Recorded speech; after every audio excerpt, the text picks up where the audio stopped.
Animal Kingdom at Walt Disney World is covered in wall-to-wall not so fun, and folks, it's time to say what's being done just might leave the theme park in a worse way than it already was. Let's talk about it right now. Hello, ladies and gentlemen, boys and girls, damas y caballeros, welcome back, bienvenidos to the place that brings you all the news that should be fun. Our amigos today are Vash Sky and Jonas J. Campbell, and we are talking about Animal Kingdom over at Walt Disney World, where the walls they are fallen up, and away. Seems like an oxymoron, but you'd be an oxymoron to try to go over to Animal Kingdom right now and navigate your way across the parks. Guys, let's dive in. I know you've got some stuff to talk about here, but if you remember Epcot and the way that it was for like 7 years, construction zone, that's what Animal Kingdom has now become, and it's even more, I think, than Epcot. It's actually like a third of the park, pretty hard to even go through. I think now you go left to Pandora, you go to Africa, and that's about it. Anywhere else, you've stepped into Bob the Builder's Animal Kingdom experience. Yeah, I think that's very true. When you do go back to Africa here, by the way, here's an article from WDWNT covering it. Look at that turn right there. Long walk through maze of construction walls now leads to dinosaur ride at Animal Kingdom. What are you walking through? Well, the remnants of a now extinct land that used to be Dino Land USA. Maybe that's what they wanted to get rid of. They wanted to take it out of the USA and into Esperanza. So this article here says, with the boneyard now closed, the walk to dinosaur is a long one with walls of construction creating a maze. This is something that Disney is used to. As you said earlier, this is reminiscent of Walcott, where you would walk past Spaceship Earth and then you would have to go around a corner and around a corner, and all you were seeing were construction walls as you wonder, when in the world is this going to end? Because that's not the kind of thing that they put on the map for you when they hand out those paper maps at the parks. Right, and the bad thing here is you can see over them, so you're gonna watch them destroy all this stuff. Like, you know, it's going to be a kind of a sad walk of shame as you try to get to the dinosaur ride, which closes in February. I don't know why they didn't just close it down already, Vash. I mean, I get that they're down to like 5 attractions at Animal Kingdom. I don't really know what it is you're supposed to do in this park anymore. I think that's why they didn't close it earlier, is because they just don't have enough attractions to support the year. I think they were looking to push that off and maybe get started on some other areas with some less critical rides, let's say. But I think they wanted to have just one more e-ticket in this park and really justify Lightning Lane, multi-pass Lightning Lane, I guess, as a result. I think it's this is the problem when you don't add to these parks like they have, and especially when you go to replace so much of this park, you really do find yourself in a problem in which you operationally have to move stuff around, and I think that's what we're seeing here. Yeah, there's nothing to do in Animal Kingdom. I'm all about looking at the animals. Like I really enjoy the original idea, the concept of this being a real zoo, but the problem is that now, even with this Encanto area they're going to add with Dinoland, I don't know of any animals they're bringing in, and that's a shame because the Latin America and South America kind of stuff that you could bring in, you could have kookaburras and all kinds of stuff. You could have interesting animals from that area. Nothing as far as I can tell. So we're kind of getting rid of the animal stuff. Other than the savannah and the gorillas, like I'll just tell you, the Asia Trek, it's kind of lackluster nowadays. I think basically there's like one little area, the Africa area, where they're like, yeah, we can still do some animals over here. But other than that, it's Disney's tropically themed IP kingdom. Well, that's not true. They have added in an animal. And from working construction, I can tell you, there's now middle-aged construction workers smoking that children can see over those construction walls. Have you ever seen that at a Disney park? I have when the new Fantasyland expansion. No fumar, Jonas. No fumar. Not in Disney. Not in El Mundo de Disney. Not allowed. I beg to differ. I think I might have had a couple of pictures of a couple of guys in really nice hard hats who look like they were not having a great day, but enjoying a smoke out there. Up on Seven Dwarfs Mine Train. Well, it's hot enough in Florida. If you're doing construction in Florida, you're smoking whether you intend to or not in the middle of the day. That's very true. That's very true. And I got to say, in heat exhaustion in the state of Florida is no joke. No. With that being said, though, all of those Epcot walls that were up for, I want to say, was it 6 years or something? It's forever, man. It was forever. It was a long time. Epcot's worse today than it was before the walls went up. That's the problem. That's why. And I think at the end of this, Animal Kingdom will be a little bit better. Like, I don't think we're getting an Epcot level of disaster, but we're not getting what they could have done. We're getting a carousel, we're getting Encanto, and we're getting an Indy ride, okay? But why is there not going to be? Why are they not going to give us some sort of walkthrough where you can experience all of the crazy animals that are down in, Latin America and South America? Why are we not going to see all the fauna that's possible there? Sure, they're going to make an allusion to animals in the Encanto ride because you're going to the little kid's bedroom where the one that has the animal powers. But, how about some real animals? That was the point of Animal Kingdom. It's a real zoological location. So let's, do that. It's a fascinating thing when you think about it. This park was supposed to be a competitor to Busch Gardens back when Disney would acknowledge that Busch Gardens was a competitor to Disney. But now those animals are essentially a liability because they don't. You know how you know that Disney's not worried about those animals outside of basic upkeep and human decency.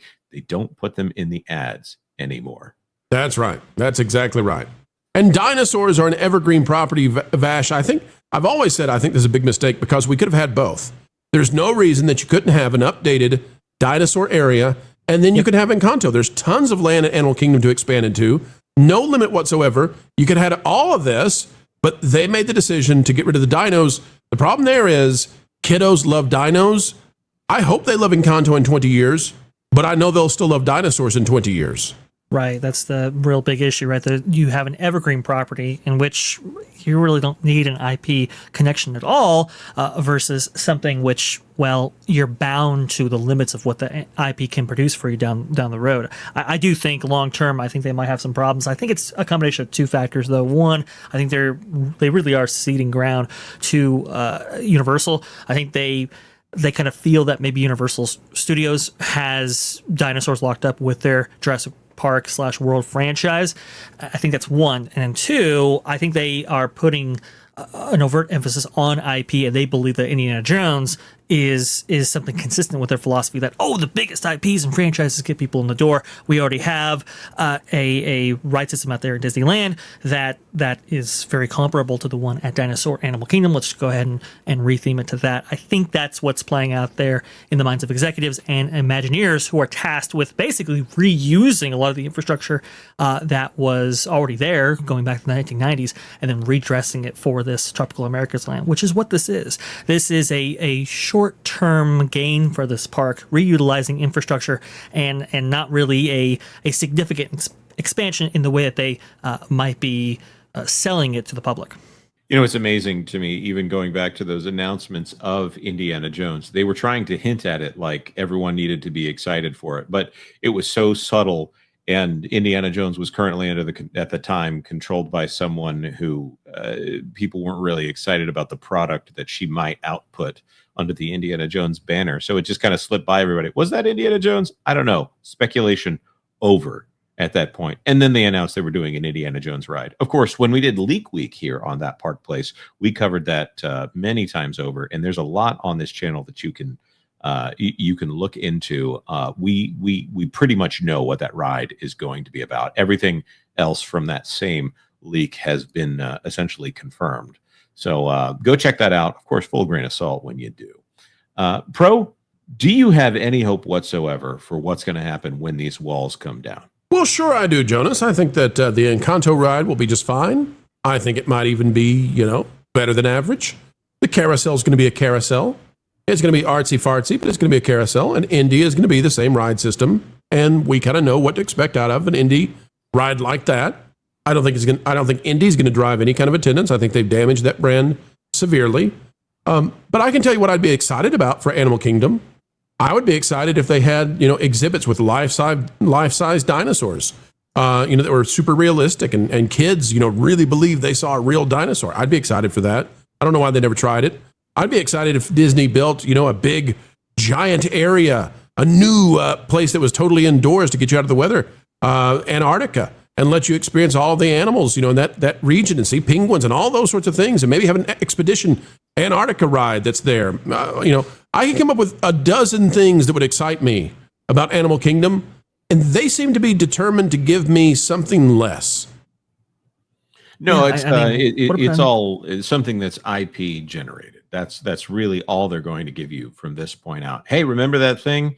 Here's a ride. Go ahead, Vash. what about a nighttime entertainment package in order to keep people there longer? What about something replacing Rivers of Light? I think there are many different ways, and honestly, not that expensive ways to go about this Animal Kingdom issue. They just aren't pursuing that. They're going a completely different direction. Instead of expanding the park meaningfully, it's a bunch of replacements. And I think that's really unfortunate for a park with so much potential and is so beautiful as it is. Now, let me say this. When it comes to the carnival stuff of the dinosaur things, that was nobody's crying that that's gone, right? Agreed. It's the idea of dinosaurs leaving completely that we say, well, that's a dumb idea. But I think it was Chester and Hester's like, all that was just cheapo. I don't mind that going. Nobody's mad that they removed A Bug's Life from the tree because it was time for it to go, truly. When Disney makes big mistakes, we call them out. None of the stuff that we're looking at right now, are we saying, oh, no, I can't believe it had to go. Except for we want them to make good decisions that bring the most fun to families. And I don't know. I think that they could have done a better job here. I do think that in the interim, however long this takes, families are not going to have a good time with a theme park that has 5 rides and it takes forever to walk through a forest of walls in the Florida sun to get to the next thing you've got to get done on your lightning pass for the day. Not a great way to spend the day, but hopefully, they can turn this from being a boneyard or a construction yard, into a place that families want to be. Oh, and breaking news, they have put up concept art, and they put that on the construction walls. So problem solved. Good job, Disney. That being said, we want to throw this to our commenters here. What do you think about this? Were you there on there 3,000 years ago when Epcot put up construction walls that seem to stay longer than most new interns are at the company?